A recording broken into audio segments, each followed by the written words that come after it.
It's Wednesday evening. Happy Wednesday, everybody. Hump day. It's time. It's time for the RidewithPeaks live stream. So, we're going to start off this week. There's been quite a lot of news this week, Ben. First image. Let's go. Let's jump straight in. Sorry, I'm checking sure that we've got the good audio.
Hello.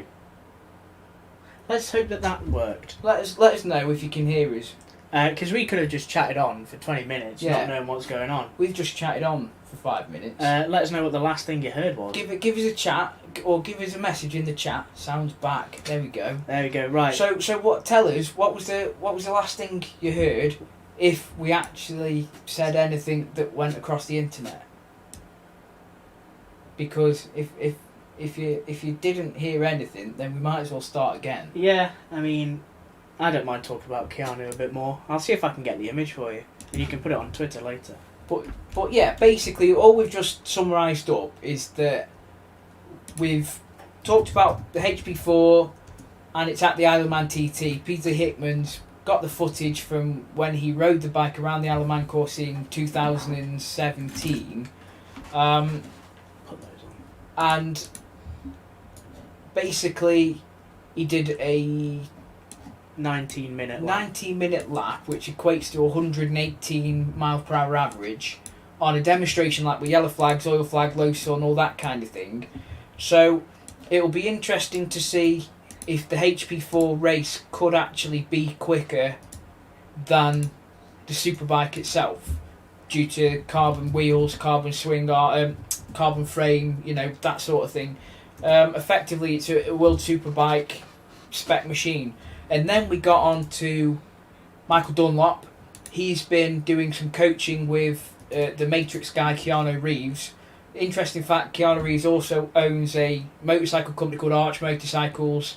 They make like a custom a custom bike in itself, which it costs a hell of a lot of money, but the spec that you're getting, everything's custom machined and it's made for you. So they've been doing some training together. We're not really sure on what sort of training, whether it's road focused or anything like that, and maybe they're gonna swap roles and we'll see Michael Dunlop in a film. Yeah, I'd love to see Michael Dunlop don the duster jacket and the sunglasses and do some bullet time work. That would be interesting. If anybody does actually know why Michael Dunlop and Keanu Reeves are hanging out in Best Buddies, let us know. It would be dead interesting to find out, because we've only just seen rough pictures of it. We've not actually seen any reason why. We did think that it could be like a possible road race, but we know that there is a maximum age limit on the Isle of Man for entries, and we believe that Keanu Reeves will be too old for that. I know a couple of years ago when this maximum age came in, that Valentino Rossi was too old, and there was uproar saying, "Oh, what if Valentino Rossi wants to come back? He obviously knows how to ride a motorcycle."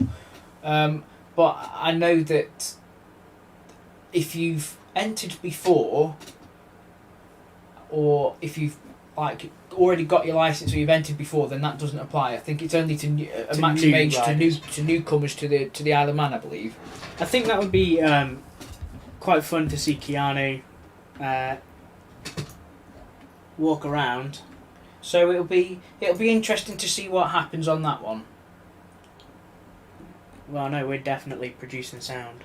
So yeah, I think it's going to be an interesting time of what's going on with them pair. Yeah, so I think next up we have LCR Honda. Honda. So it's been a reveal week for LCR Honda and the Honda factory team. We'll get to those in a minute. So LCR, they've had a bit of a mix-up this year because Cal's retired and gone to Yamaha. Well, Cal's retired, and Cal was one of their staple riders, and it's really been the end of an era for LCR, because Cal was such a good rider for them. But now they've got the young gun Alex Marquez just out of his rookie season, and he really showed what he can do on a Honda last year. On the factory machine, and bearing in mind that this year's machine is going to be practically the same because of all the development freezes, it's not going to be as steep learning curve as it would be changing team in onto another bike, because the bike's going to be the same. Arguably the personnel might be the same. He's still going to know faces and know people and how processes and everything work. So again, it could just be a case of it's just changing colours for him. Yeah, he kind of took that phase of learning the Honda at the start of last season during testing, and he went through those few crashes where he kind of overdid it a bit. So I don't think this testing now will be too much of a learning curve for him, really. I think he just needs to... Well, he came good at like halfway through that last season. Yeah. It was like a wet race at Le Mans, I think it was, and everything just clicked. And then since then, he was, argument's sake, in some races, he was battling for a strong podium finish, maybe even races. Yeah. Race wins. Definitely he was so close to winning at Aragon, wasn't he? At the first Aragon race. Yeah. Where he crashed out just maybe 3/4 of the way through, I think it was. I can't remember. And then the same thing happened to the other LCR rider, Takami Nakagami, who led qualifying and then led the majority of the race and then crashed out. And that was horrible because I was like, he could get his first win and I was really hyped up for him to get his first win. And then he just lost it on that first corner. And it ruined it. Speaking of Taka, he's staying with the team. LCR, it kind of sounds like what they're doing every year is running a split livery. So the iconic Cal Crutchlow with the Castrol and the Givey, Alex Marquez has stepped into that one, and Taka's staying with his Idemitsu, like the Japanese sponsorship. What do we expect really from Nakagami? Well, again, it was just a struggle for him to start with when he first got onto a Honda, but again, he's come good, and especially towards the end of last season, it was as though he had Marquez trying to coach him a little bit better and looking at how Marquez rides that bike, and the kind of Marquez styles kind of helped him and made him even better. And again, like Alex, you'd say that he could even take serious points, if not podiums, from other riders. Yeah, I think definitely having, with the circumstances that happened to Marc Marquez last year, that transfer from Marc Marquez and the personnel changes to Alex and the kind of release of assets in the Honda garage where they could say, right, okay, so Mark isn't here, so we're going to mix it about a bit, we can move technicians about, that kind of thing. Yeah. Definitely did help LCR last year. So if they've learned anything in that meantime, maybe people were a better fit, maybe there was just, somebody who worked better with Alex or Taka or somebody like that, they're going to learn like that. They're going to conduct like that. And they're going to develop from a team that you wouldn't have thought to place well in a race to a team that could very well potentially place well. I mean, the big thing is, are LCR going to miss Cal Crutchlow? Now, Cal got LCR wins. A few wins, not many. It wasn't continuous. No. But he did get wins. And obviously, I think one of the big things as well, only Brit in the MotoGP, that obviously kind of had a lot of British fans rooting for him. That was a big thing. You go to Silverstone and there was endless Cal Crutchlow flags and rucksacks, hats, everything on there. So, that's quite a big loss. But again, it's Alex Marquez we're talking about here. That's going to be madness for him. Yeah, it's a big replacement. And the one thing I always thought with Cal was when he won, he was great. When he didn't, it was that question of reliability and consistency. Cal eventually got to the point where he was consistently producing points, but he had times where he'd won a race and then crashed out of the next three. Yeah. So you can't really say that those 25 points were worth it if he's then lost points. Yeah, very true. And the interesting thing as well is, I think both riders are on full factory spec Hondas, I believe. And with that freezing, they'll basically be on par as the Repsol team. Yes. And, I mean, they're going to be a dark horse regardless for race wins, providing that they can stay constant and live up. Yeah, it's youth. It's almost as if they're going for the youthful route when Factory Honda have got more veteran, because Marquez is like senior Marquez has been in for quite a few seasons, and so Paul Espargaro is no stranger to things. So they've gone kind of the more veteran, and LCR have gone for rookies. Yeah, but I mean that's saying that Paul Espargaro is something a good veteran. Well, we'll get onto that in a minute because Factory Honda got onto that as well. But again, it'll be interesting to see what happens with them. Again, interesting to see what people think. To what chances LCR are going to have. Steve, I think that if Cal had finished in the top 10 every race, he could have probably replaced Dovizioso as my favourite rider. I would rather him be consistent. I'd rather him be consistent every race than have one win, say, don't doubt me, and then bomb out of the next 3 races. Because it just goes to show that, like, yeah, you can pull it off once, but it takes 3 times to learn anything. You know what I mean? It's. Anyway, we've got there's loads of discussion. Right. Our writer for MotoGP and hopefully more of the racings put a load up on the website with those, so it'll be interesting to have a read of those and see what you think. So what's next? We'll move on. Right, we've got the new Honda boys. So the factory Honda boys. What's changed with the factory Honda this year? Not the paint job. No. I don't think Honda will ever change that factory paint job as long as Repsol are still the sponsors. Well, I heard a sneaky little rumour, and I don't know how true it is, that there's not many years left on that Repsol deal. And it'll be interesting to see if Repsol do continue that, or we have to find someone else to do that. Now, the thing is, just discussing the paint job, there is the Red Bull sponsorship. Yeah. There's the Repsol sponsorship, and there's the HRC. Now, HRC took a kind of like a step back. See, that's only a small detail on the bike. But because of that, we have... there is that Honda heritage in there with the Red Sun. Yeah, well, Honda make the bikes. Yeah, so that's kind of, they make it, that's the racing side of Honda. We're going to put a sticker on the bike. I think if you took the Repsol out, they would change the orange for red and put it in the HRC red and blue.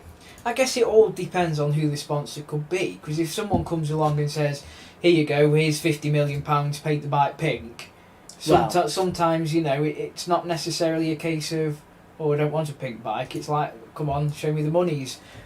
But look at Formula 1 and the pink cars running in there. Well, that's a big sponsor deal for them, and they really need the money.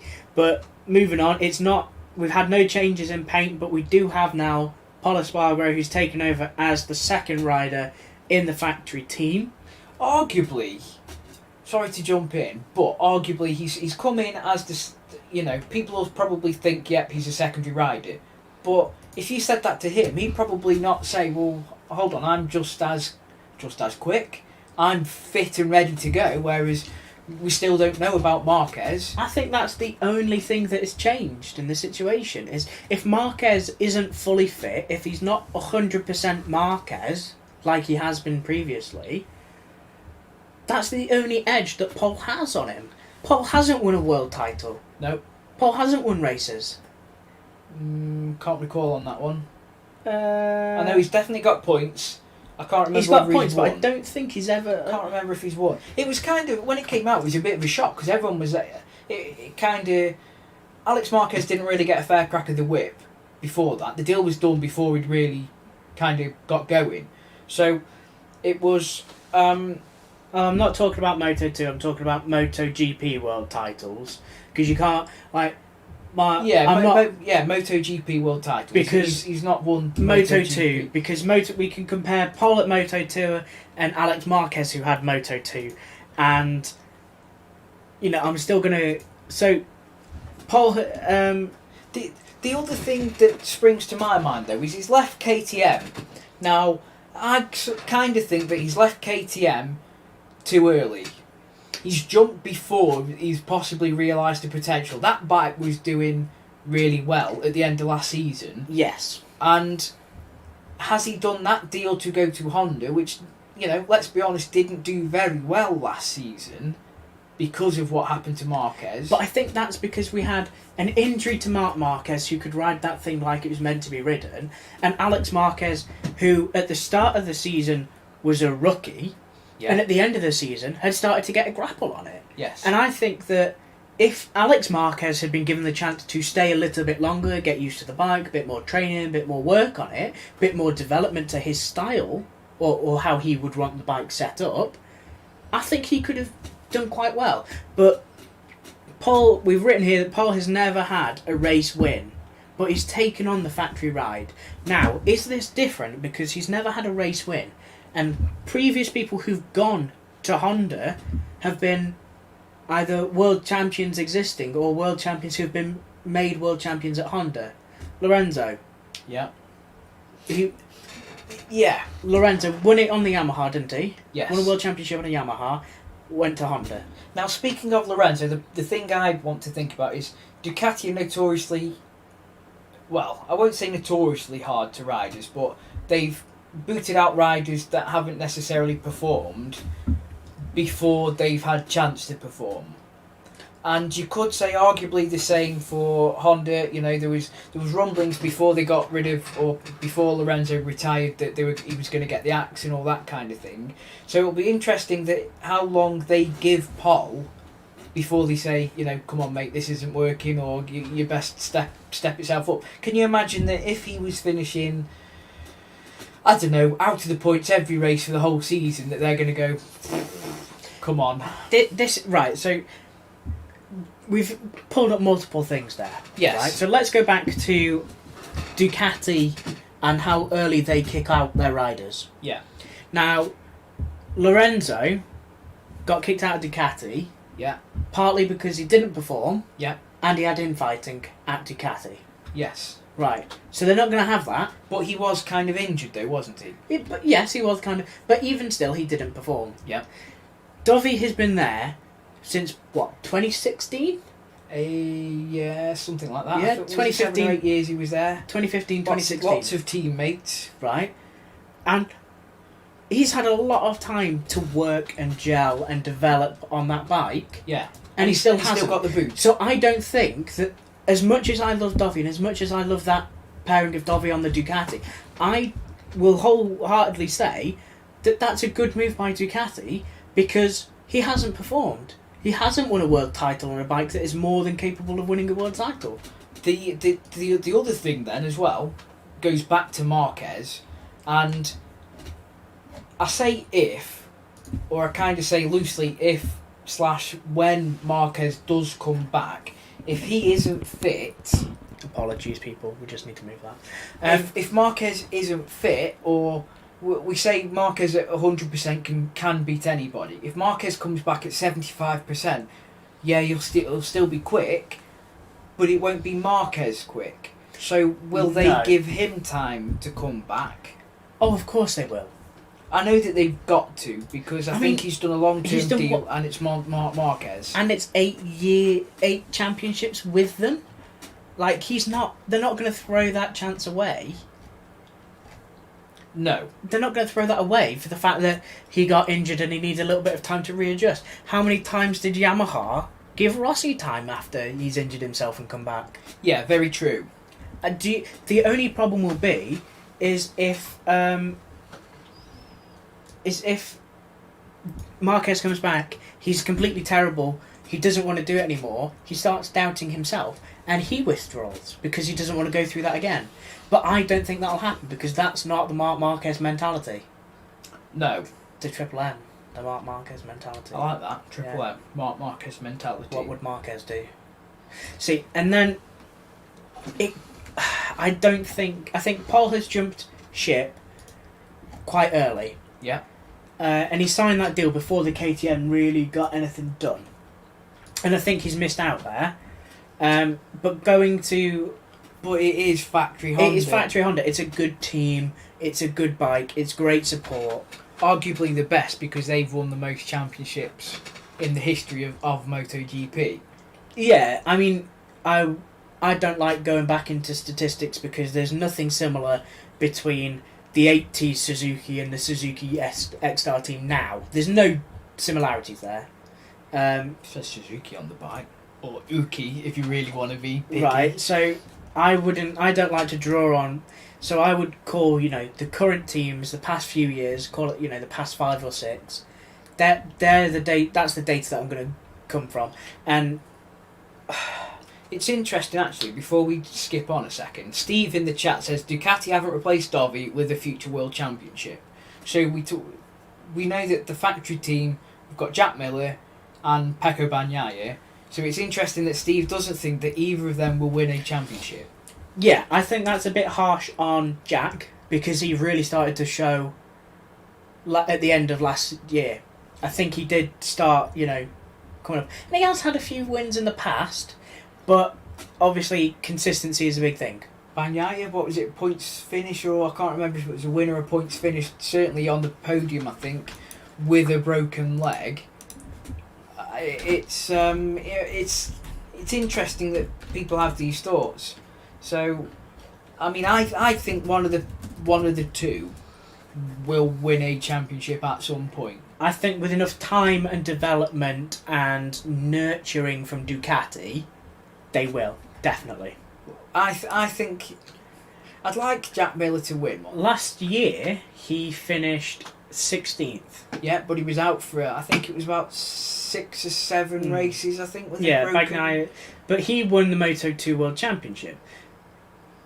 So again, a champion's a champion. So if we're going by some of the logic here, we've got a Moto2 World Champion in Alex Marquez at LCR. Yeah. We've got a Moto2 champion at Ducati. And we've got is Pol Espargaro a MotoGP Moto2 champion? I think so. Let me double check. I don't want to give. I can't remember. Well, I think he was riding at the same time as Vinales, I believe, and I don't know whether he finished second to Vinales. I can't remember. There was definitely something going around like that. And again, it's funny as we say that. Pol Espargaro's just put a photo up on Twitter of him riding a Fireblade in a sick like a match grey colour. It's the matte grey, matte black testing colour, isn't it? That looks pretty cool. And his new helmet as well, actually. I don't know if we've got a photo of his new helmet, but I think he's got... No, we haven't got a photo of his new helmet. I think he's got Huskies, and he's got... You know how Marquez has got the ant on the top of his helmet? Yeah. Paul's got like a wolfy, husky-looking dog thing. I keep pressing the wrong key. Which does look pretty mega. So I'm quite impressed by his new helmet. See, now, again, helmets are a big thing. I do like helmets. Let's have a look. Paul beat Scott Redding. There you go. Right. Scott Redding. Okay, so... Scott that Redding. wolf there. So, I mean, there's a guy that everyone was saying will be back to MotoGP, Scott Redding. He seems quite happy knocking around in World Superbikes at the moment. Because he can win in World Superbikes. Can he? Do you reckon he can beat Johnny Ray this year? I think it'll be close. But this is my thing, is Johnny Ray, 6... I know he's at least 6-time Irish sports personality or sports motorcyclist of the year. But he's been in the game, he's got the experience. Yes, Redding's been to GP, but I think it's competitive. But Redding, won British Superbikes, didn't he? Yes. And that was like small fish for him. Yeah, but BSB is still competitive racing. Yeah, but it's small fish for a guy who's been at MotoGP. I think it will be... I think it'll be close. This year it'll be really interesting to see what happens. I think it'll be a lot closer. And, I mean, if memory serves, Johnny Ray didn't get the best of starts last year. But he kind of rocked up at the end of it and won it convincingly by the end. But it'll be interesting to see. I don't particularly follow World Superbikes an awful lot. No. Because the thing for me is MotoGP is one race in a weekend. You watch it on a Sunday, hour and a half race, there you go. And then it's like BSB. It's race on a Saturday and two you've races got on the 2 Sunday. races and there's a lot, and it's it's an and when awful you're- lot to follow. when you're there, it'd be a great photo opportunity. It's great to go on a BSB weekend and see everything, but it's a lot. It's a lot of racing. Yeah, it is. And the other thing as well is going back to MotoGP, we've still got a couple of teams left to publish what they're doing this year. So we've still got Aprilia. Aprilia was supposed to come out yesterday, I believe, but with the bad news of passing, they delayed it for the moment. We've also got Suzuki, who have yet to come out. The only thing we've heard from Suzuki is that Johan Mir won't be running the number 1 plate. He's going to keep his number. Yeah. We've got... Who else have we got? I think that's it. Aprilia. Did we mention Aprilia? Aprilia have got to release... Aprilia delaying. Yeah, but we don't know whether they're going to... Who they're going to have their riders. Obviously, Alicia Spargrove's got the number 1 ride, but we don't know who the other guy is.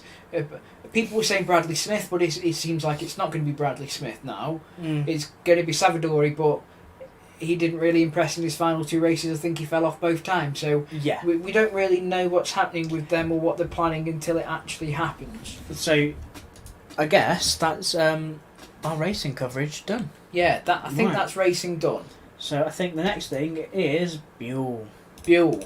So this is American manufacturer Buell. Some people might never have heard of them. Others probably have heard of them. It's kind of what... I'm not going to say it's like Marmite. It's like you have heard of them or you haven't. There's no people who've sort of heard of them. Yes. You either know who they are or you don't. Now, I've only ever seen one in person. And I can't remember exactly what it was, but I've seen one in person because I was like, that's a weird looking bike. So they've got quite a weird history going on.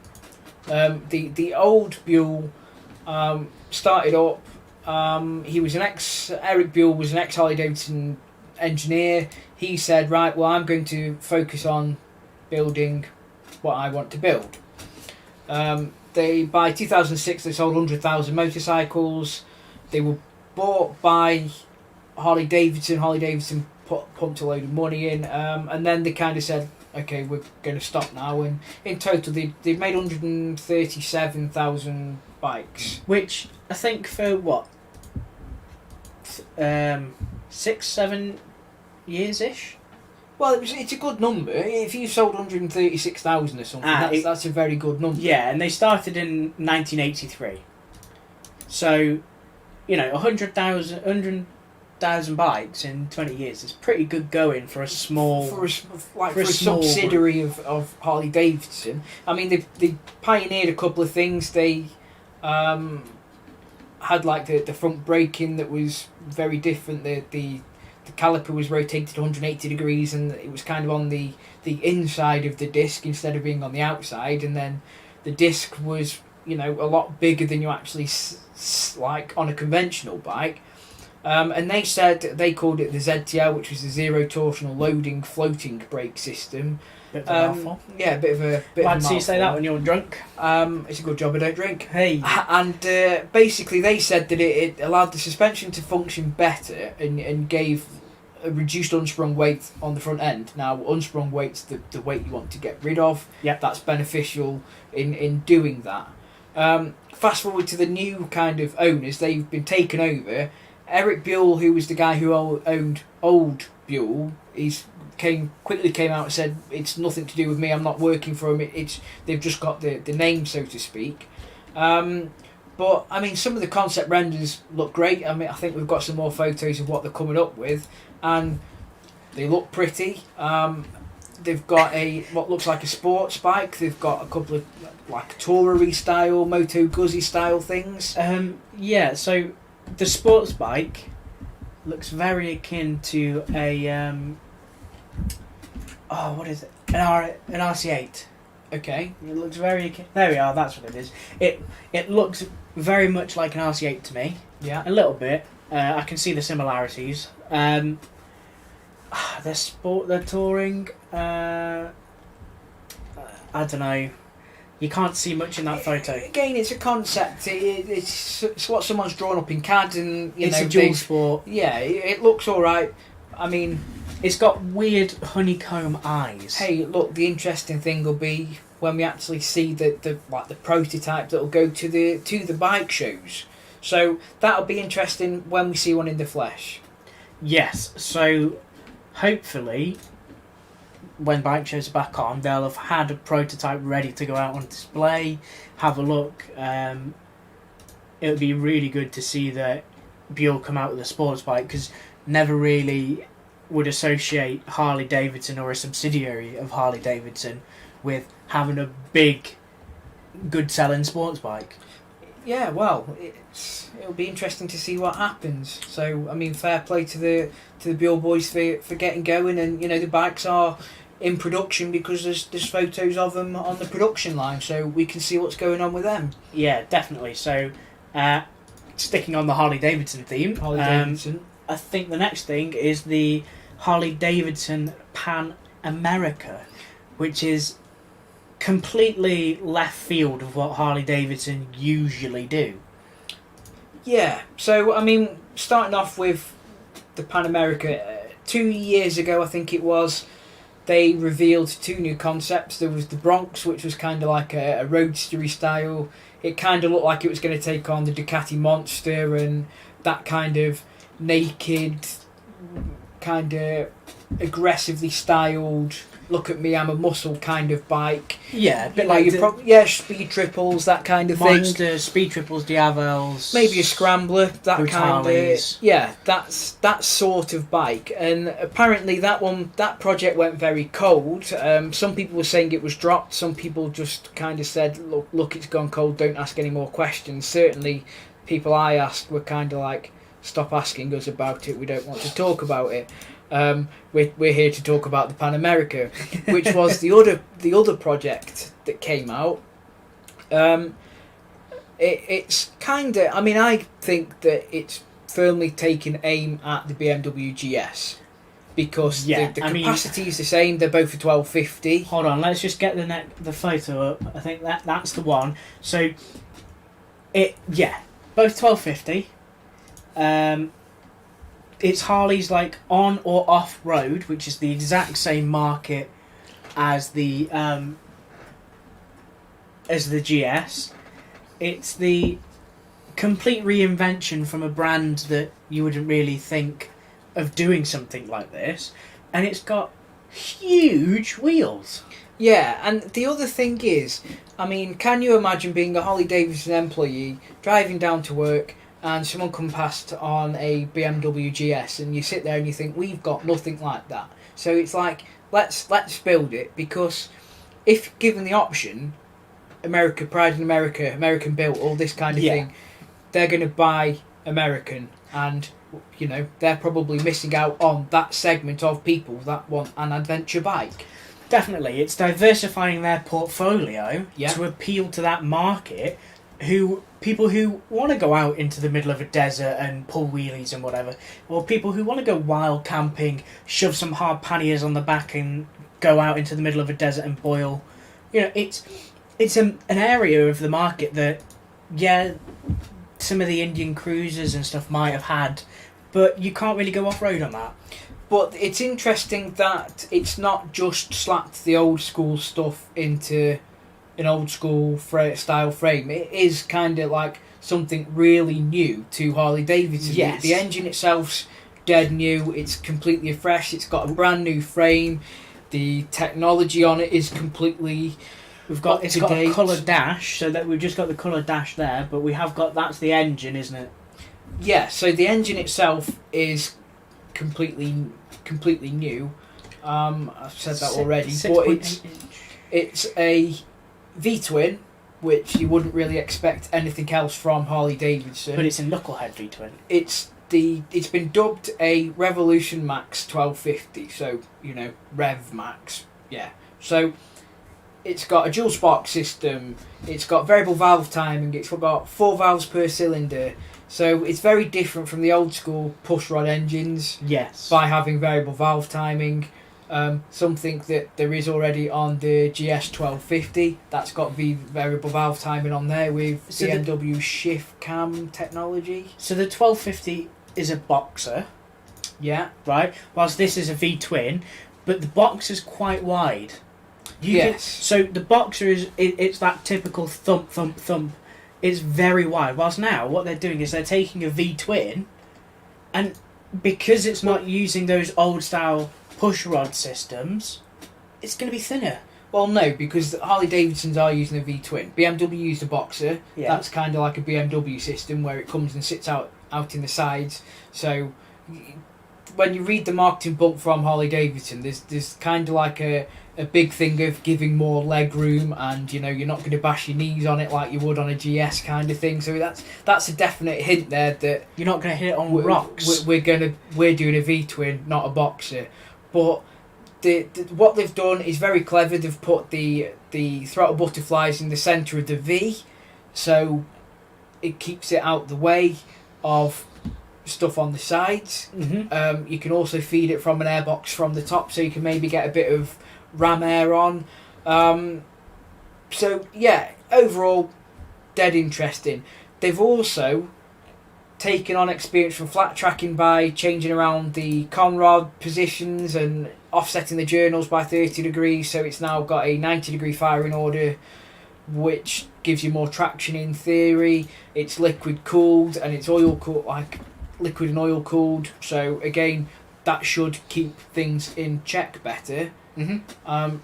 So that stuff doesn't heat up and expand as much, so your tolerances are a lot better. Internal coolant pump stops things getting like exposed if sand if you're in the desert, so it's keeping it all within the engine. They've addressed the weight problem by going lightweight with components. They've gone, is it the diamond light coating DLC that runs on the camshaft buckets?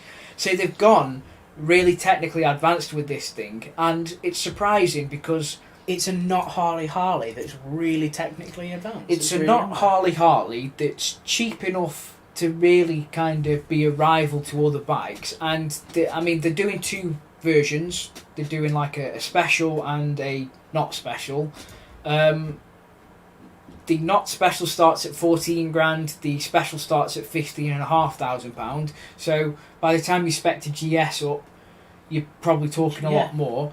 The special gets a lot of stuff like tyre pressure monitoring systems, it gets a centre stand, it gets bash guards, heated grips, wind deflectors, it's got a steering damper, it's got electronic suspension, it's got something called adaptive ride height, which means that you can change the ride height even more, lowering the bike down to, I think they said 32.7 inches.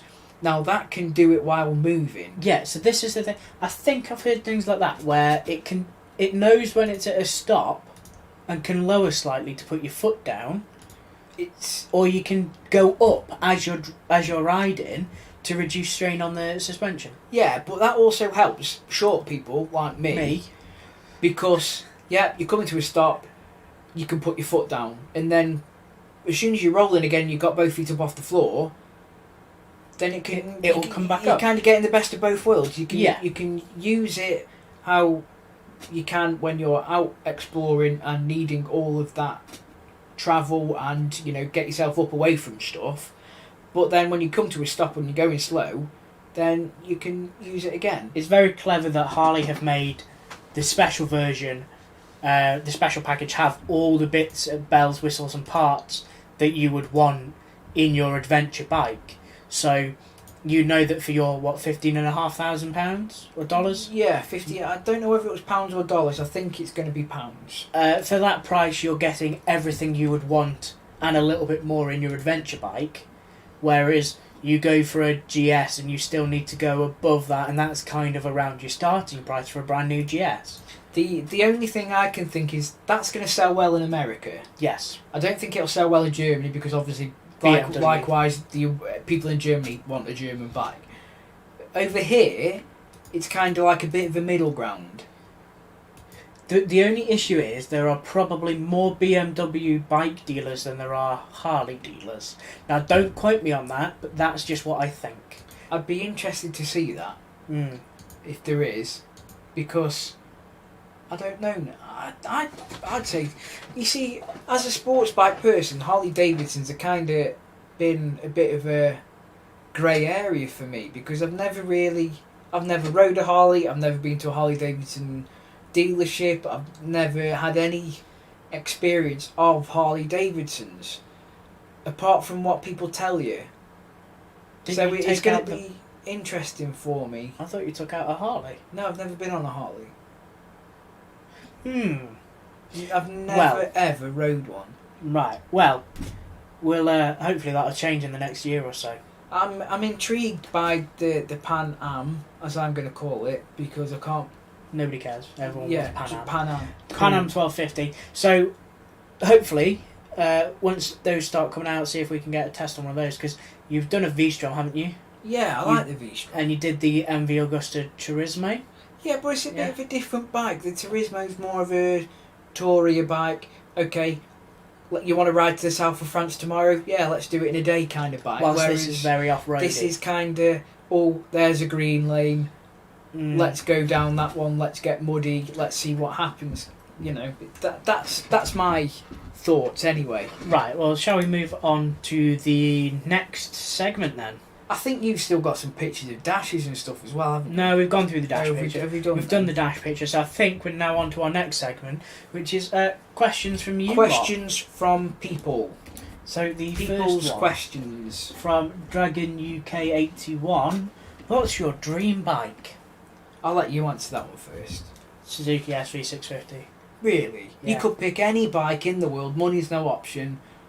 You'd pick an SV that you've already got. Can I have the bike from Tron?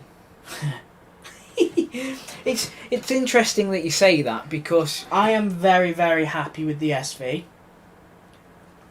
Now, I could do all the modifications in the world to it that I would want, because I know that, I can't tell the future, my crystal ball's not charged, but Suzuki aren't going to make another Fed SV. So I can't live in hope that they're going to make shall we say, a 5th or 6th gen that's going to be as good as that with all the new tech. Now, I would love to take that SV, the styling, put nice big engine in it, better suspension, better dash, but I can't get that. The interesting thing that you say that is, this is what I hope is going to happen. Speaking of Suzuki, so they've updated the V-Strom 1000 this year to a 1050. Mm-hmm. I think what they need to do is then look at the SV650 platform, which is like the SV650, the Gladius, if I think the Gladius is still there, and the V-Strom 650. That bike really needs an update. I don't think it's been updated in a long time, so that's obviously got to be updated to kind of beat what the MT-07 is bringing to the table. Yeah. Hi Ross, thanks for joining us. But the Gladius isn't. That was the kind of interim for the SV650, and I know some people loved it. It was a very Marmite bike, but a lot of people hated it. They hated the styling, they hated how it rode, they hated the feel. So, it's that it wasn't as good as the second gen, and people were still loving the first and second gen SV. And the Gladius came out and people didn't like it. But, if you believe, I think it was a big weekly paper, they've come out and said, Yamaha are thinking of putting a fairing on an MT-07 and make it more sports biased. If they do that, I guess that the only reason why they're doing that is to kind of take aim at the RS660, which has come out, which is going to hoover up sales because all the other sports bikes have dropped out. Well, people still want sports bikes. There you go, there's an affordable sports bike that's got all the technology that you want, and Yamaha have gone, we need to do that. They've cancelled the R6s, haven't they? Yeah, R6 is now track R6s only. are gone. So the issue with that is they've got that hole in the market. So you always said that a GSX R750 or a 750 was that perfect blend between R1 power and performance of a middleweight sports bike. Yeah, Gixxer 650, 750, for me was like the perfect combination. It's got enough to go and enough to stop and enough to handle around for it to still be fun. So having an MT-07 with a sports fairing, in a sports version, shall we say, would fit the market and the size that people would want. Yeah, kind of. I think it's a smart move. Ross, they should make an upgraded SV1000. Well, it's kind of like a GSX 1000, but you'd have to put a V-twin engine in instead of a 4000. It's not the GSX 1000, is it? No, so you'd effectively just lump a 1050 engine in. It's just in one of them. But again, that's not a fresh new bike. This isn't anything new from Suzuki. We want something new, not just rehashes. Not kind of going, there you go, we've got a new bike for you. Yeah. You know, rubbing two things in there. We want something new. We want like laser thrusters and rocket launchers and wheels that aren't wheels, that are triangles, not squares, and Tron bikes. You know, we want all this sort of stuff from them, not something that's. I fully agree with Philip, who said that a newer SV. Would you stop mocking the viewers? Sorry. A newer SV 650 that's A2 compliant, that would be dead easy to restrict rather than how we had to restrict mine. That would sell like hotcakes. A fed new SV 650 with all the little bells and whistles would sell. Yeah, no doubt. Because I'd get that. I think it would. And again, the problem with it now, or it's not necessarily a problem because it's a bonus nowadays, is the fact that modern ECUs and everything are getting that clever. You can electronically restrict bikes. It effectively gives you two bikes. You know, it's it's. We're talking different things here, but that an SVA2, a new one, would definitely sell. The MT-07, they kind of. I like the MT-07. The MT-07 was great. Yeah, I mean, the only thing is that if they're going to put a fairing on it, are they going to put the power up? Well, it doesn't necessarily need it because they still want that level, don't they? The MT-07 is already on the limit for what you can have. So by putting the power up, kind of gets rid of that market share of people that are buying that bike. So, okay. It's like I don't think the new RS660, I don't think that's A2. Because I think that's too high for the power. I've got another contender. I just had a thought for my dream bike. Yeah. Another one. The Aprilia RSV Tuono 1100. Yeah. We kind of skipped over that question a bit, didn't we? We got too engrossed in that. I did like that. When I saw that, I went, that's the bike that I want. Because you like naked bikes. Oh no, what was the track one? Oh, the RSV4. The RSV4 1100. Yeah. Yeah, that one. That. Okay. And it also had wings. Wings. It had wings. Everybody likes wings. I love that. And I just saw the press photo of it and I just went, yeah, that's the one. It's a very interesting question when you ask somebody what their dream bike is, because some people own them. It could be absolutely anything. We could ask somebody and they'll say, "Oh, a 1926 Bruff Superior. That's my dream bike." And it's like, why on earth would you want one of them? But it's like it's unique to that person. True. Ooh, could I have the bike from the Matrix that like Keanu Reeves rode? That he probably has in his own garage, Keanu Reeves. Probably. That would be quite good.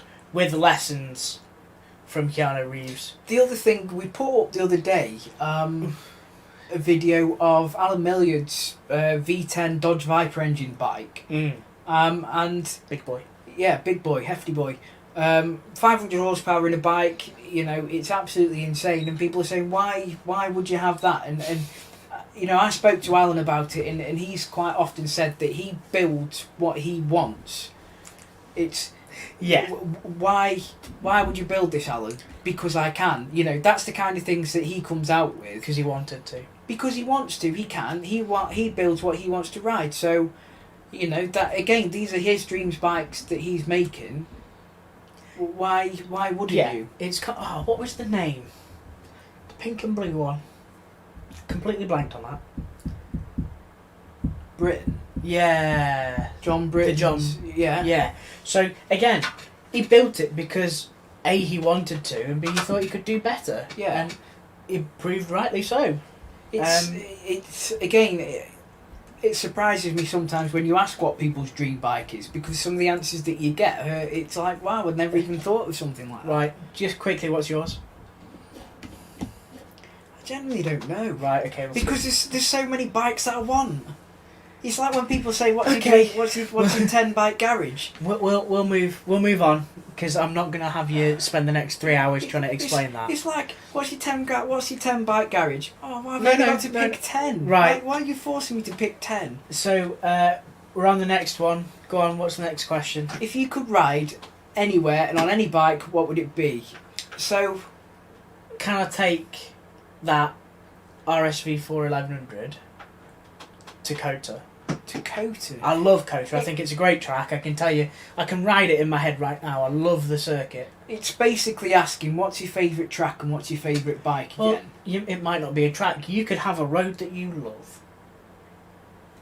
I think for me personally, if you're saying to me, right, you're going on an adventure, pick what you want. There's quite a lot that I'd like to do, but I think really a tour of Japan on a Japanese sports bike, or if you're not picking a sports bike, then a Japanese tourer bike. I mean, let's think Hayabusa or... I was going to say, you could be on the Hayabusa and I'll be on a Blackbird. H2SX. I mean, that would be good On a Blackbird. on those two, but then Yeah. you've kind of got like Hayabusa versus H2SX, you know, something like that would be interesting. I would love to do a tour of Japan. Japan would be nice. It would be really good. A kind of tour of America on Harleys, but that's always, everyone kind of wants to do that. Yeah, you know, Route 66 on a Harley. I mean, one of my bucket list things is I want to ride a bike to Chernobyl, because I want to go to Chernobyl, and why not ride a bike there? Yeah. Can Can we find some Russian bikes from the 60s? let's get... we could have like a Ural sidecar. Me and you could go. Well, I'm driving. but, I'm not trusting you. but yeah, I mean... There's a lot of good stuff out there, but I would just love to rag a good bike around Kota because I love the circuit. For me, there's so many possibilities again, like with what my dream bike is. Yeah. You're not a simple man with answering questions, are you? No, because there's so many possible permutations. But I mean, so I think definitely the Russia idea, the Chernobyl Russia idea sounds good. The Japanese bikes in Japan sounds good. That sounds like it could have been something in fast bikes in the early 2000s. I mean, it might. Like, I remember seeing a Top Gear, and I think it was Jeremy Clarkson raced the Bullet Train against the GTR when the GTR first came out. Imagine doing something like that with the new Hayabusa, because you know I think the train was named Hayabusa as well. And I think space rockets have been called Hayabusas and all. It must be a thing in Japan to call everything Hayabusa. Maybe. You can just imagine Hayabusa coffee. Remember back in the 80s when everything was turbo and you had a Gillette Mach 3 turbo and you had turbo sunglasses and you had turbo coffee? It's like that in Japan. It just reminds Everything's me. Hayabusa. It just reminded me when I played Halo 3, they had Hayabusa armor. Yeah. It was just like everything was Hayabusa. Shall we create Hayabusa coffee? That'd be great. Hayabusa coffee. But yeah, I think Japan would be ace to do something like that. Mega. I'd also like to do. It'd be good culture. Phillip Island. If you get a nice bike around Phillip Island, that's got to be ace. Everyone says Phillip Island's got to be on your bucket list. Ooh, maybe Laguna Seca with a corkscrew. Yes, Lagoon would be nice. That'd be good to do that. But again, a lot of people instantly think, you know, what track day would you do? You know, there's a lot more to it than just track days. There's a lot of roads out there that aren't tracks. Okay, so let's go on to the next question. Next question. You're not allowed to be controversial. Okay. How do you get good at social media stuff? Well, it depends who you ask, because Alex has learned from experience, and I've learned through books. I mean, there's no surefire way. No. Unless you click the link in our bio and that puts us five, that pays us a $5 for each link. But no, there's no surefire way to how to do it. It's trial and error. A lot of it's pot luck. One thing can work. You can do the exact same thing at the same time in the same way the next week, and that'll do double as well. So a lot of it's trial and error, finding out what works, find out who your audience is, and a lot of people just see it as something to do, whereas you've actually got to do it and see it as an investment. Yes. into yourself and your business or whatever it is that you want to do. I think the biggest thing, if you want to do it properly and do it right, you've got to have some sort of plan or idea. You've got to have structure. So, because this has been asked by Nigel TaylorMade, hasn't it? Yeah. So the big thing about we've seen recently you've branched into a bit of TikTok. Now the thing with TikTok is there are a lot of people who do like car valet and look clean and stuff, because you can time lapse it and condense the good bits into the short amount of time, and it's very satisfying for people to watch. I look at your before and after pics and I just go, oh yeah. Yeah, and some of them are insane because you can. It's not just a case of it's clean. It's like back to better than factory on how it's done, but it's finding that unique way to show that to people how they want to do it. Yeah. And again, a lot of people, especially on social media, you want to focus on that many people instead of that many people. So it necessarily sometimes by saying, look at this bike, you're not showing that many people it, because you're only showing people that know what that bike is. So instead you can say half and half this bike, half of it's clean, half of it's dirty, or this is how I clean my wheels, and then you do a half and half there, because people that might not necessarily be interested in motorbikes will then look at that post. The big thing is plan for it. Yep. Don't just do it while you're sitting having your tea or something like that. You've got to really say, right, from 7 o'clock to 8 o'clock, I'm going to do this, or this is what I'm planning to do for today. And it's got to be an everyday thing. And the biggest thing as well, I mean, we help other people do their social media side, is to have, to keep a portfolio or like a catalogue of what you're doing every day, because you might have a day where you didn't take any photos, or I forgot to take any photos, but by the fact that you've got this backlog, you can go back to something that you did 2 weeks ago and you've got a photo of it. You're curating that gallery that you can then pull from, and that's a huge thing, because when you have seasonal content like we do, we can't be out in the dead of winter when it snowed 10 foot and whatever. So we sometimes have to dip into the archives a little bit or something like that. So having that curated content would be really useful. Start building some content. Don't post everything straight away. Build up a bit of an idea and a bit of a strategy on how you're going to run it. And as I said, people want to see the satisfying stuff.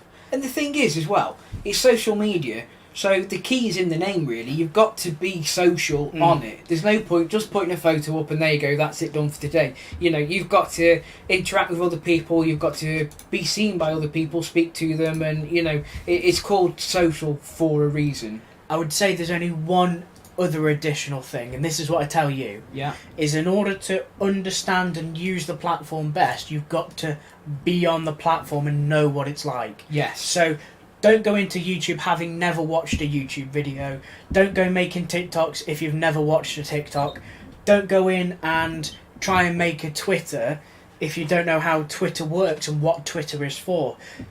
Learn what that is for. Well, that's very interesting that you say that, because, I'm guilty of that by taking too much on and not focusing on that day. Instead of focusing on that, I've been focusing on that, which is bad, but also you can't put something that you'd use on TikTok up on Twitter because it's two different types of people. Yeah. Twitter's very conversational. It's very here and now. Yeah, speaking, here you go, hi, how are you, that sort of thing. Whereas Instagram is, look how good I am, this is what I've done. YouTube, it's more instructional. People look at YouTube normally if something's wrong or something's gone wrong or they want to find information about it. So you've got to use the right one for the right area. YouTube is those longer video formats where you might want to discuss and talk about something, whereas TikTok is, I'm cleaning this bike, look how satisfying it is to see all the dirt come off. Yeah, so that's it. That's the kind of thing. Especially look at the people who are doing the same thing as you or a very similar thing to you and see what they do. What can you take from them? What works well for them? Can you adapt that in some way to benefit what you're trying to do? So there's a lot of car detailers on TikTok. So they'll obviously have good information for reference if you want to keep going with that. Yeah, and you see them doing all like the swipey mats and where they're putting the stripes on the mats and the Hoover, and you see the hair at the end, or like dog food. You just say like, that's so satisfying because you've gone from problem that everybody knows about to nothing. It looks brand new. Admittedly, it's very hard to do with a bike because you don't have floor mats or anything like that, but you can always figure something out for it. Yeah. Okay, so we'll move on to the next one. Next one. What have we got? What's your favourite track day memory, and why is it watching me almost bin it at Donny as that? Yeah. So this is from Harley off Instagram. He we were photographing and he was famously pulling, I think, 4th or 5th gear wheelies down the straight at Donington, which was quite funny. And it was a great day in terms of track day memories. Falling off at Donington was, I thought I'd bring that up before you bring it up, really. Oh, well. I don't really have one. I haven't done... kind of... Watching John McGuinness on the bike that John McGuinness shouldn't have been on. Yeah. That was good. Yeah, and the awkward... The thing about photography as well is... I enjoy it, you enjoy it, it's good fun. It gets you up close to the bikes because you're standing trackside. But also I like to wander around the pits. So you're seeing people, you're seeing the bikes up close, you're talking to people. That's one reason why I like it. I still enjoy photographing on the road. That's still just as much fun. For me, the fun is in photography and being at track. So it's all over the place, really. Right, so we've got the next one. So what's the favourite bike that you've rode so far? Well, you haven't really rode much, to be honest. No. As I said, I haven't rode that much. I know what you're going to say, Ashley 650. Well, I might because surprise it's the answer to everything that you say, really. Because it's that good. So yeah, that's an Alex question, not a me question. Favourite bike I've rode so far? It's hard to say because every single bike is different, and I know that's an obvious answer, but I get off any bike with a smile on my face and I've enjoyed myself. Apart from the KTM. But we don't speak about that. But the big eye-opener for me was riding the MV Agusta Turismo Veloce, which is like a touring bike. It's very sit upright, but it's still got the sporty 3-cylinder engine from the Brutale and the F3. That was mega because it was the first time I've sat on I've rode an upright bike, and before it's always been head on the tank and that's how it is. But from riding that bike, the position, it sits you so much higher, so your eye line's an awful lot higher as well, so that you can see the traffic in front, you can see over the tops of cars. So from that was very eye opening. I wouldn't necessarily say that it was my favourite because it wasn't like a white knuckle ride kind of adrenaline rush, but I did enjoy myself. But it wasn't necessarily my favourite. So what is your favourite? I think my favourite, if you had to ask me which bike would I have out of any of the ones I rode... No. I'm saying, so what's your favourite? I'm going to ask why. I'm thinking the demo time you took the R1 out. That was good. Because that made you buy that bike. It did make me buy the bike. But at the time, I wanted the H2SX at the time. Mm-hmm. But I couldn't insure one. Because I think when insurance companies see supercharger, it's like, let's add another zero on. Let's add another zero. See how many zeros they can get away. I wanted the H2SX at the time. Plus, green's not really my colour. Don't think any colour's your colour. But the R1 is still a great bike at the time. Well, as a kid I've always wanted an R1. It's always been my dream bike. But I did really want a H2 because of how much fun I had on the H2. So could the H2 be the contender for the favourite bike? Yeah, definitely. Okay. So far. There we go then. The thing is, I love the R1, the noise it makes, how it rides, everything like that. But the giggle factor with the supercharger, you know, when you shut that throttle off and it's chirping and making all sorts of noises, you never get bored of that. And you felt like a 13-year-old giggling all the time again. It was great fun. Right, next one. So yeah, I think supercharging is the way forward. Racing. When the money stops, stop. So it's more of a statement than a question, really, from Tom. Yeah. Tom, he's if you don't know Tom, he's on Instagram. He enters like the top speed wheelie competition. So the aim is to go as fast as you can on one wheel. And I kind of agree with Tom. Is when in order to race, you need to have money. Yes. That's kind of like the part with racing. Whatever you're racing, whether you're racing a wheelbarrow or, you know, Formula 1 cars, Tractors. if you've got no money, you can't really do it. And sometimes racing's not really worth putting yourself in masses of debt for, because then that kind of takes the enjoyment out because you're in debt and all this kind of thing. Yeah. And I guess that's where sponsorship kind of helps. But yeah, he's got a point. When the money stops, stop. Because if you've run out of money, then... Yeah, and again, with sponsorships, they pay, but you have the commitment to them to do well. Yeah. You know... It's a bit like... Saying that, though, it's a bit like saying gambling when the fun stop. You know, when you see it on the adverts. And it's pretty much the same, because you're going to put yourself in debt, I suppose. Yeah. But again... Racing can be enjoyable, and I don't really know anybody who's addicted to racing. I mean, I can see, like, you can do it as a passion, you can do it as something that you love, but if you can't afford to do it, you've got to kind of stop. Because you should have a budget for that year, and you shouldn't really deviate from that budget. And the awkward thing, I suppose, as well, is it's not conventional racing, what Tom does. No. And... I mean, I tell you what, I'm 100% in awe of what he does do. It's mind-boggling.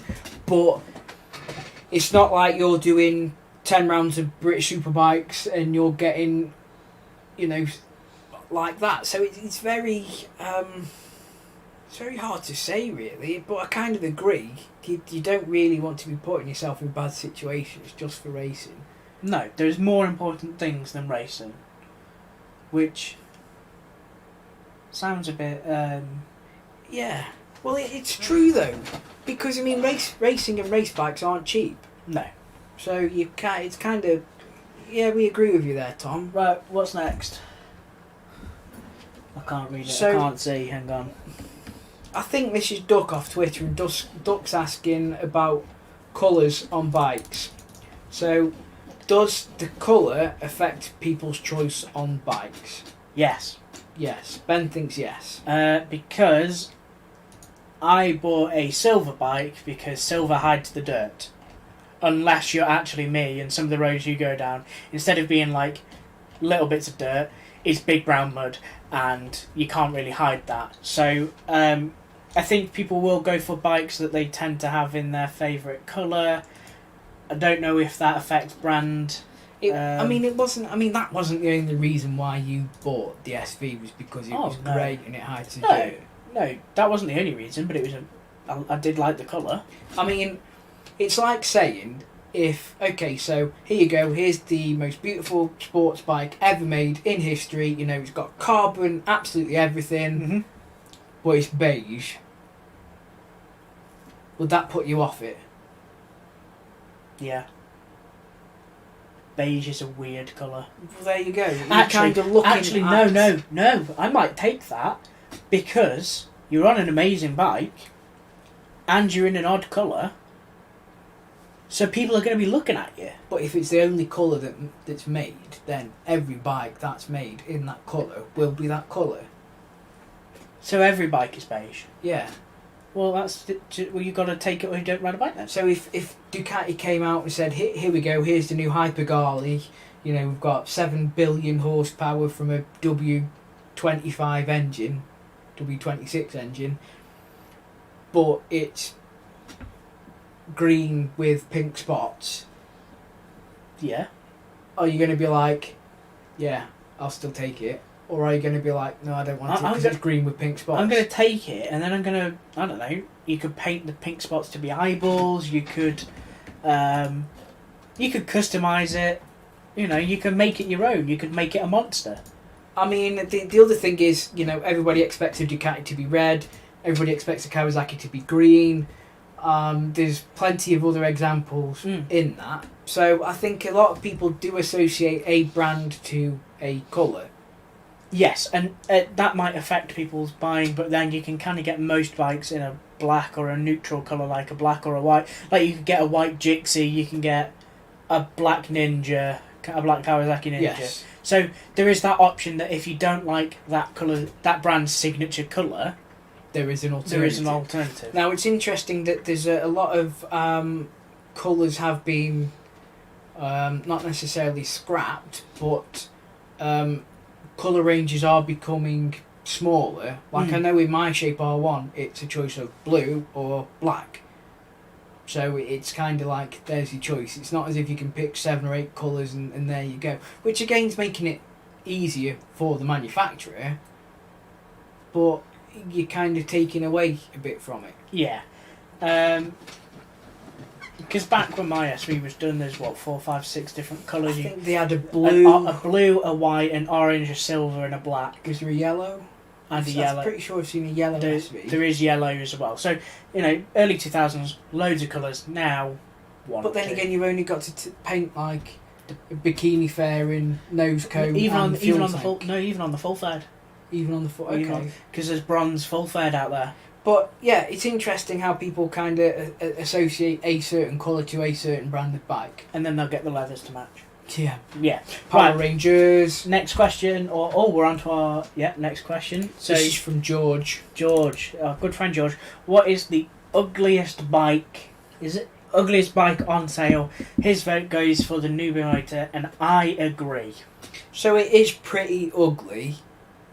Whether you could class that bike as being on sale, because I don't know whether you can actually buy one because they're either all sold out or they're not actually in for sale yet. It is pretty ugly, and I did comment earlier, just because you can doesn't mean that you should. Now, again, it's unique. It's got that, swing arm front suspension, is that what you call it? Yeah, it's like hub centric or hub something front steering. It's weird. I don't know how it's ugly. I don't know if it's the next technologically advanced thing, then yeah, but it's ugly. It's not pretty. It does use the H2 Kawasaki's engine, and it is basically just like a remake of the old Tezzy, I think it was, that they did back in the day. It's not really. I mean, you can tell by looking at it, the back end's H2. I mean, look at the tail, the exhaust. Other bikes that aren't pretty, Kawasaki's, the H2 itself isn't pretty, so we're kind of running in the family on that one. Yeah, it's not the best. Some of the Zs aren't very nice at all. Some of the Zs are pretty awful looking. What else have we got that's not pretty? Any of the Kawasaki Nakeds. Yeah, Zs. Kawasaki Z, like the Z900 and the Z1000. I mean, it's like Z600. Really? I don't particularly. The old Versys. Yeah. Because of the mushroom headlight. There's a few ones out there, but I think that one definitely takes the cake. And I think we'll go on to... Arguably the Pan America. No, I think it looks alright. You think it looks alright? It looks futuristic. But rating bikes leads us on to our next bit, where we're going to rate your bikes.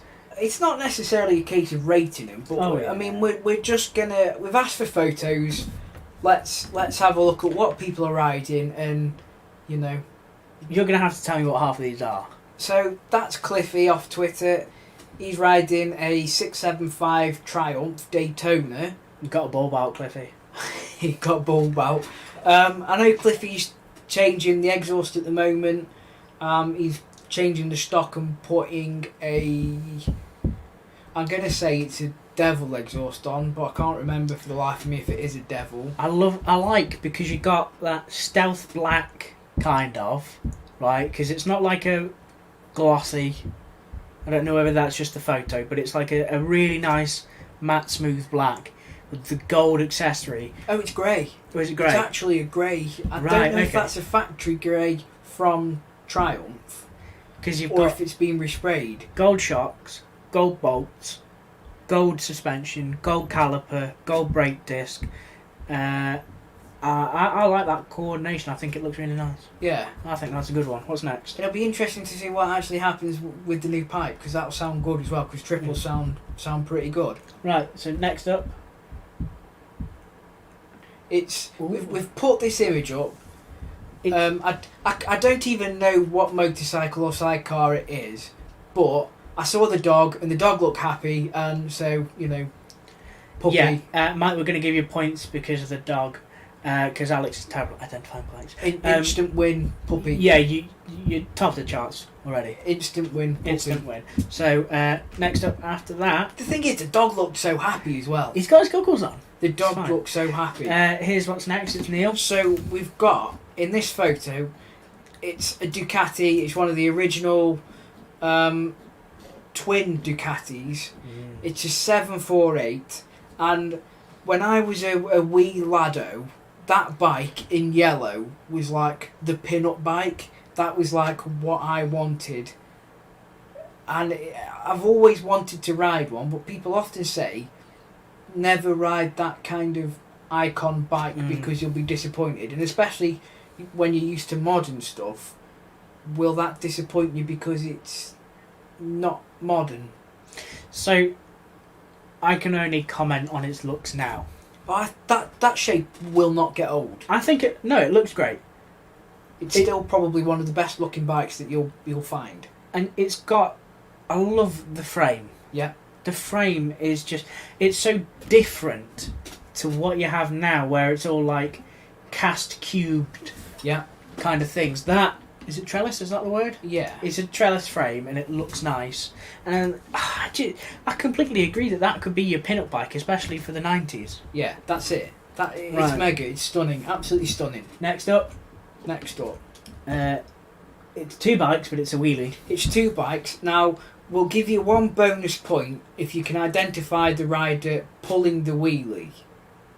One bonus photo, or no, one bonus point. Yeah. If you can identify the rider in the photo. Will I know them? Yeah. You'll probably not recognise it because stuff's changed an awful lot from what he's on nowadays. Do you want a hint? Yeah. We've talked about him today. Jonathan Ray. Come on. We've talked about Jonathan Ray. Just because it's on a Kawasaki. Yeah, exactly. Who else have we talked about? Hickman. You said things have changed. I'm quite happy to have, I can't tell from here.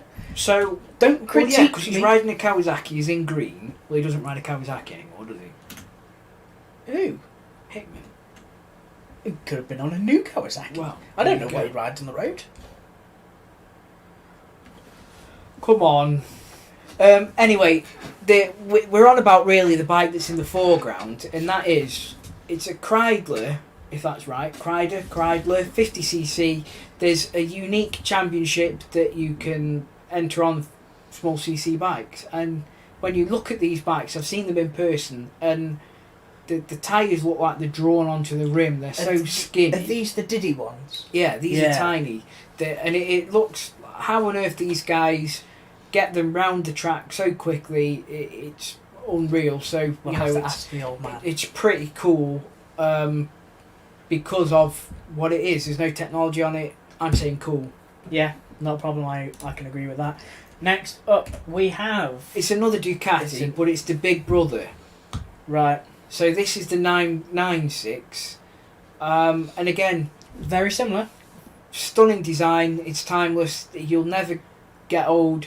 That bike will always look stunning regardless of what's out nowadays. Yeah. And the photo itself... I've only got one problem with the photo.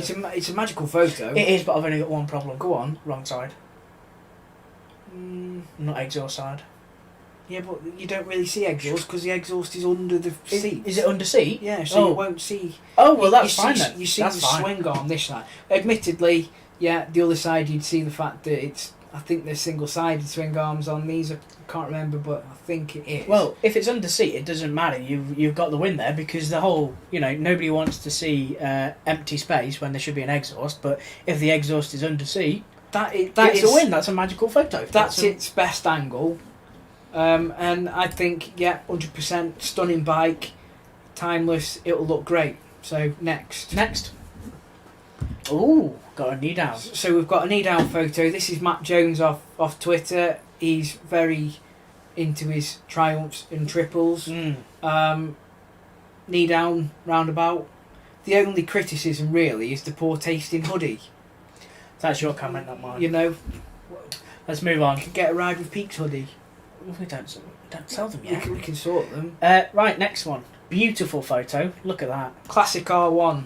Yeah, beautiful, absolutely lovely landscape. Well positioned on that bike in the correct side as well. Correct side, yeah. Exhaust side. Nice angle. The bike itself, classic R1. Cool. Is that pre-Big Bang? Yes. Right, so it's still good. Well, it's still super cool.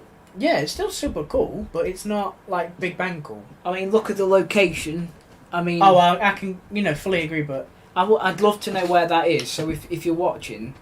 Let us know where that is, because I'd love to pay a visit to there, and you can kind of, I don't know what, I mean, you'd say that's Scotland somewhere, a lock somewhere in Scotland. Or Wales. That's how pretty that is. There's nothing good in England, is there really? No, not really. Right, next up we have, a Jitzer. So this is Mr. Ross Evans.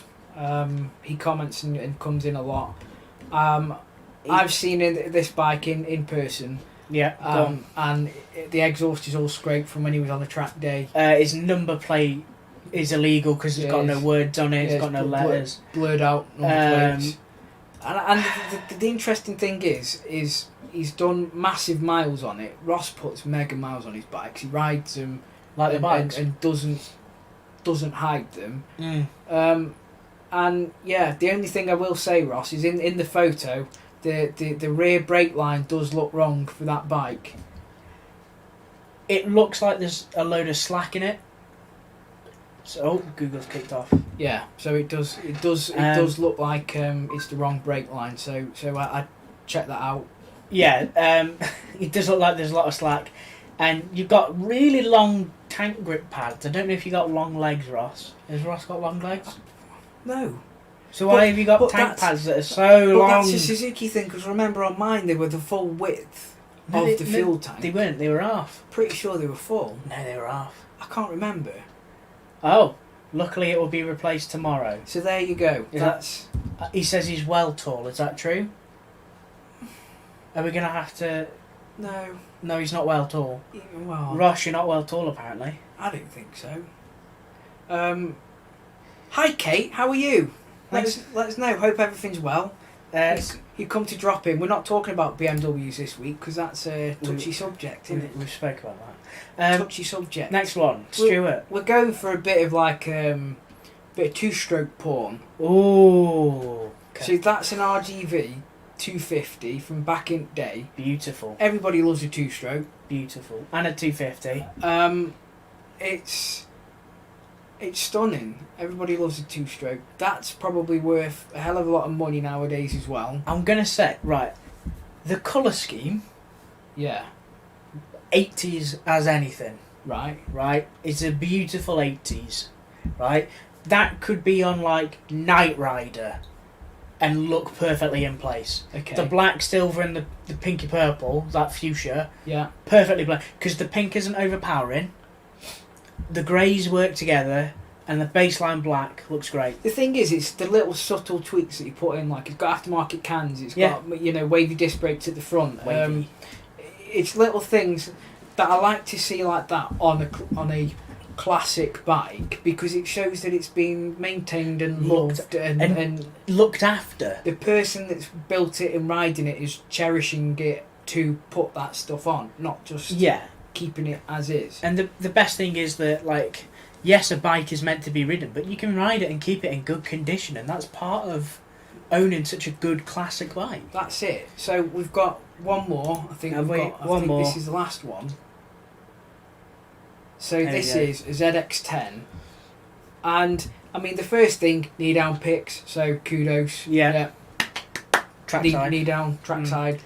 ZX10. Yeah, you can see it's obviously got track fairings because there's no lights or mirrors or anything like that. So yeah, fair play. But the big thing for me why this is cool is that helmet with the Cooper's eyes on. Yeah. Cool.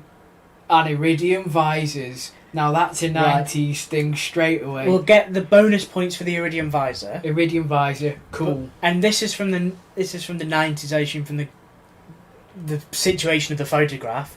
But a brand recently, I think maybe last year, did a very similar thing with the eyes. Yeah. On some of their helmets. Well, For some of the cyclists they sponsored. It's. I mean, there's a few. I think Arai have come out with one recently that have got eyes on the top. I think it's. I can't remember the rider's name. Japanese rider. It kind of eludes me, but it's not uncommon to see that. But I think it looks mega, I definitely love the iridium visor. and I still love the iridium visor. That is like trademark 90s cool. Yes. I'd love to see iridium visors make a comeback. Well, obviously, aftermarket replacement smoke tinted visors are kind of a problem nowadays. Because I'd just like even a light smoke, but not allowed. Well, it's if you get caught, really. It's not as if you put one on, there's going to be a Rosa waiting for you at the bottom of the road. Knowing my luck, there probably would be.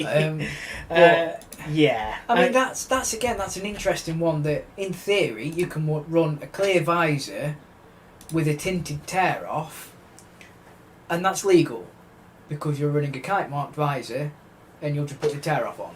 I think the thing that gets me is technically, if you read the instructions, it's against the manufacturer's terms of use or ownership or usage. Shouldn't really be using a pin lock in the darkness, because apparently it takes out 5% of the light. Apparently so. I have read this before. It's pin lock in the dark. You can't really go out and take it out or something like that. So I think it's definitely. And you can't ride with your visor open. So again, it's I've never noticed a difference. So they've put it in there, and I don't know. Technically, if you're riding in the dark with a pin lock on, you're breaking the law. I don't know what the stance is on that. Yeah. So we'll leave that there for the picture round. But Bonus points to everyone. we're just going to say iridium visors, cool. Yeah. Let's have a comeback. You Yeah. know, everything from the 90s is making a comeback nowadays. You know, we've got Top Gun's making a comeback. This is making a comeback. That's making a comeback. Remade the Katana. Yeah, Katana's coming back. You know, Hayabusa's coming back. That Buell's was coming 90s back. Well, let's have iridium visors, please. That's if anybody's listening, which probably not many people that are important, but yeah, come on, let's have iridium visors. Okay. Is there anything else that you would like to discuss? If anybody else has got any more questions, we're gonna, put it in the chat. We'll answer them quickly because we're gonna finish it because we've been going for an hour and a half. Yeah, about yeah. So- bit longer than normal this one because we've added a few things. Yeah, we've added a few things. We've been speaking about things. We're going to continue the bonus picture rounds next week. So send us a message with what you've got, or add it on. We've got a big Twitter thread that's going on Twitter. So add your photo to it. We're just going to pick 10 photos at random each week and just sit there and say, that's cool, that's not cool, that's ace, whatever. Yeah. Ross, if you want to try again with a better attempt, we'll remark your exam and give you an updated grade. But yeah, it's just something different. Or if you've got any other questions, let us know on Twitter, Facebook, Instagram. Comment in the live stream itself. We always put them back up again, so just give us a shout if you get anything. So I think on that note, we'll call it there then, guys. Call it there. I think what's coming up next week, I think Triumph had a big announcement yesterday or earlier today on the Bonneville range, but I haven't really acted on it yet, so I need to read up on that and write that up for the website, and also write the notes for the live stream next week. We've also got, obviously we're waiting for Aprilia MotoGP. That was supposed to be this week, but that's been cancelled, well, postponed because of the circumstances this week. So it'll be interesting to see what happens with that one, whether we get any more answers or not. And then the rest of it's just take it as it comes, really. A lot of stuff's just been happening as and when. We're hoping to get positive news soon on being allowed outside, so that we can actually get out and do stuff. Yes, and as soon as we can, we'll be doing a lot more. So I suppose we'll call it there. It's been a good one today. Yeah, I've enjoyed today. If you're not subscribed, down below, drop a subscription. That'll keep you up to date with whatever we post. Yeah, drop us a subscription. Click the red button. Click the bell that says this people are going live or have put something up. Yeah. Get us on Twitter. Get us on Instagram. The website's always up and running. Being populated with stuff all the time. Yeah. And if you've got any feedback, you can send it to us on Instagram, Facebook, Twitter, whatever. Drop it in the comments here, because we're using it to improve. Yeah, we're trying to do something every week, so we've mixing it up. We're trying to get better. Let us know what you're struggling with, and then, or what we're struggling with, what we could do better, and then we'll work on it. So thanks for watching, and we'll see you 8 o'clock next Wednesday. Same time, same place. Thank you. Take care, guys. Bye.